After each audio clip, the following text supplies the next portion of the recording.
¿Dónde comenzamos? Cataluña. Cataluña como epicentro de revueltas, Cataluña como poder orgánico importantísimo en esa Segunda República. Pero no vamos a los palacios de Barcelona, no vamos a los barrios ricos de la zona alta de la ciudad condal, ni mucho menos. Vamos a un lugar llamado Campalet. Allí, el 5 de abril de 1936, ocurre algo. Algo que se convierte en epicentro sociológico de fenómenos. Había espiritistas en esa barriada, y lo que puede parecer ahora extraordinario es que era bastante normal.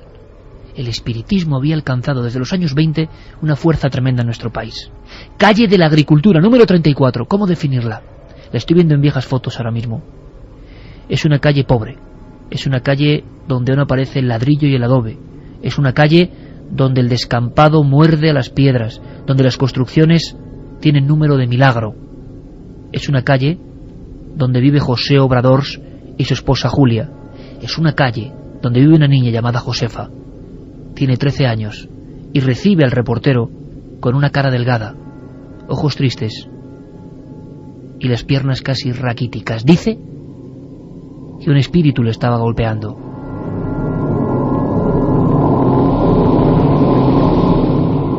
Algo pasaba con esta muchacha, con Josefa Obradors, que se convirtió en poco tiempo en la niña embrujada de Campalet. Ella señalaba al reportero de la publicación Crónica un montón de piedras. El padre, asustadísimo, santiguándose, pacientemente les había recopilado en un rincón, no del huerto, sino de un minúsculo jardín adosado a la parte trasera de la casa. Alguna piedra tenía una cruz, una marca, una lasca. Eran piedras que habían salido de la nada, que habían bombardeado, al parecer, en el interior del salón a su niña. ¿Qué contaba la niña? ¿Qué contaba la niña de 13 años, Josefa? Que vio la primera piedra. No sabe cómo. Le impactó en la espalda dentro de su propio salón, tranquilamente, un día cualquiera, inicios de abril del 36. Estamos a 3 meses del conflicto, de la guerra civil. La tensión, imagino, se debía cortar con cuchillo en toda España, y más en Cataluña. Cuando se da la vuelta y toca la piedra con sus manos, la niña confiesa que huele a azufre, que todo el salón se impregna de un olor a azufre. La tuvo un tiempo en la palma de su mano, y entonces textualmente habla de un latigazo, una llamarada, una electricidad que recorre su cuerpo por toda la médula espinal. A partir de ahí, le dijo melancólica al reportero, mi vida es un infierno.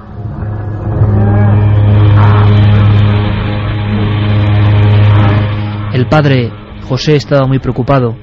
Habían pasado varios médicos. La policía había hecho guardia en su casa. Estábamos ya ante un expediente X. Hubo declaraciones ante la comitiva de la autoridad, redactadas incluso con vieja máquina de escribir, portátil, llevada hasta ese pequeño jardín.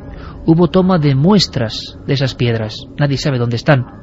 El padre, y esto determina perfectamente el clima social, les decía a los policías, yo no voy a mítines, ni soy mala persona. No comprendo por qué alguien nos quiere tan mal. Un día esta niña, la pobre niña Josefa Obradors, 13 años, nota que le golpean. Está comiendo en el mismo salón donde había entrado la primera piedra. Aparta las piernas, esas piernas delgadas, casi raquíticas.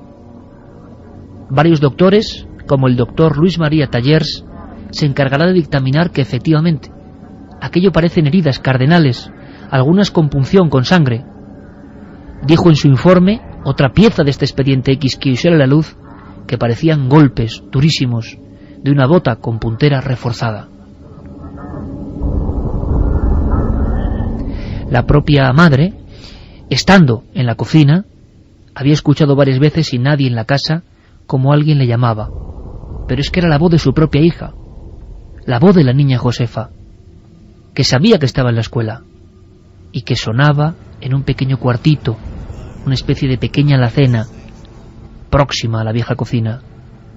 Mamá, mamá, se acercaba y no había absolutamente nadie. Había miedo en aquella familia. No eran espiritistas, pero sabían que algo estaba ocurriendo. La tarde en la que junto a su padre y su madre Josefa recibió impactos en las piernas, se echó rápidamente las manos al cuello. Lo que dijo al doctor es que había notado cómo 2 manos grandes de hombre se acercaban a su tráquea, la restrajaban casi hasta asfixiarla, la dejaban sin sentido. En uno de los episodios, los padres comprobaron que el rostro estaba cianótico, azul, que había perdido todo contacto con el aire. Esa niña estaba siendo violentada por algo y nadie lo podía entender.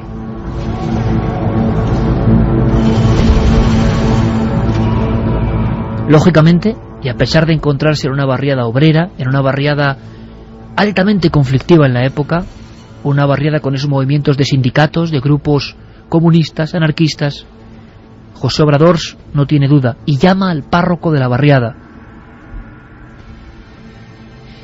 Mosé Incusidó llega a la casa, entra por el pequeño salón, al final, junto a una mesa, se encuentra la niña. Y según cuenta la prensa y declara él mismo, la mesa se mueve y golpea al sacerdote, como echándole de la casa.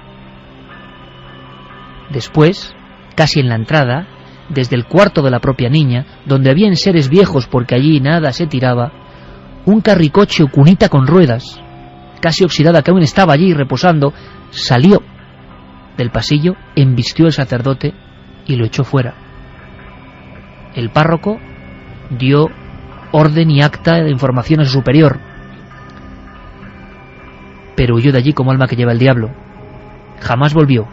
A pesar de que José le pidió que bendijese la casa, no lo hizo. Se despidió de allí para siempre.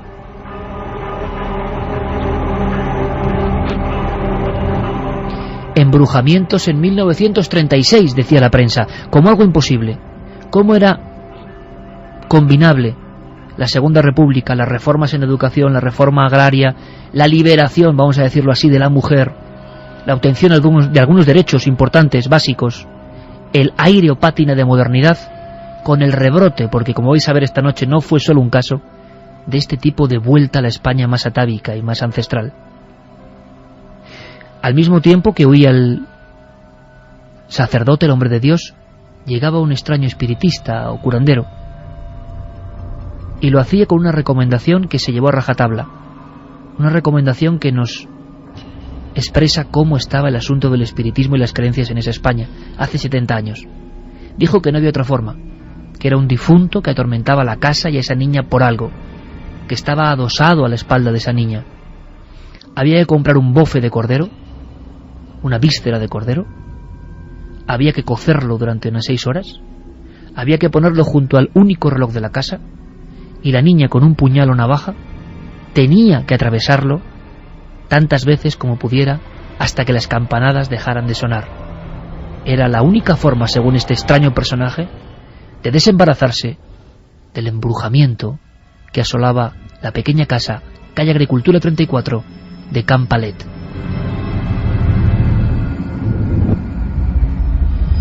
Todo esto que os he contado puede sonar a crítica añeja, periodística, que hemos recuperado, que no se puede probar. Nuestro reto, el reto de este equipo de Milenio 3, era examinar los expedientes X españoles, ver qué podíamos arrancar, ver si podíamos lanzar una especie de nexo de cable con ese pasado tan rico en hechos, tan lleno de fotografías, de datos, de documentos, de nombres. Y hemos encontrado sorpresas. Personas que hablan, personas que estuvieron allí, personas que, por increíble que parezca, vivieron esos hechos. Neus es una de ellas, una de las amigas de Josefa Obrador que aún vive. Casi con respeto para esta buenísima mujer, hay que hablar de arqueología del documento.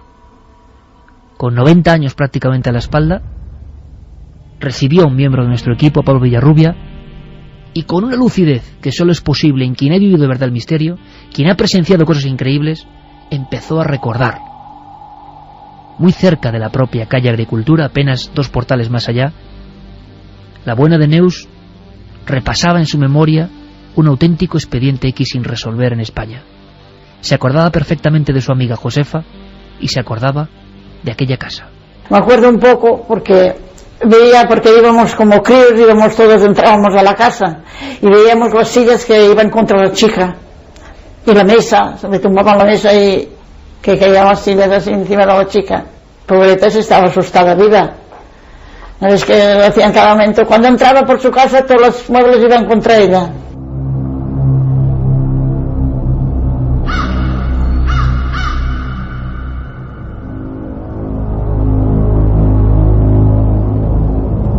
Los vecinos acudían a la calle Agricultura número 34 para observar, por ejemplo, cómo esa mesa se movía sin que nadie la tocara, cómo algunas sillas de esparto y madera salían impulsadas por una fuerza invisible y se destrozaban contra la pared de cal.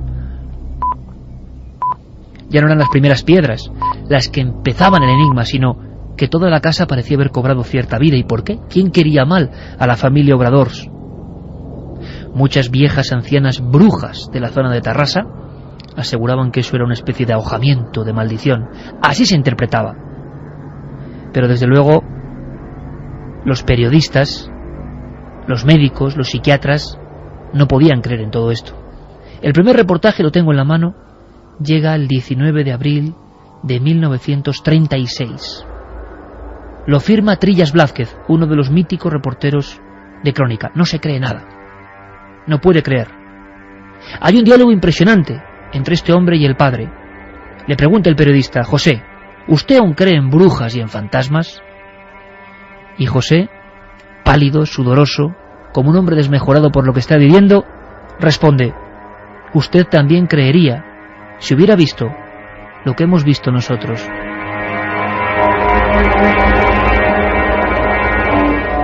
Y por ser fiel con la historia, directamente os cito de este Expediente X lo que le pasa al reportero escéptico Trillas Blázquez en su trabajo.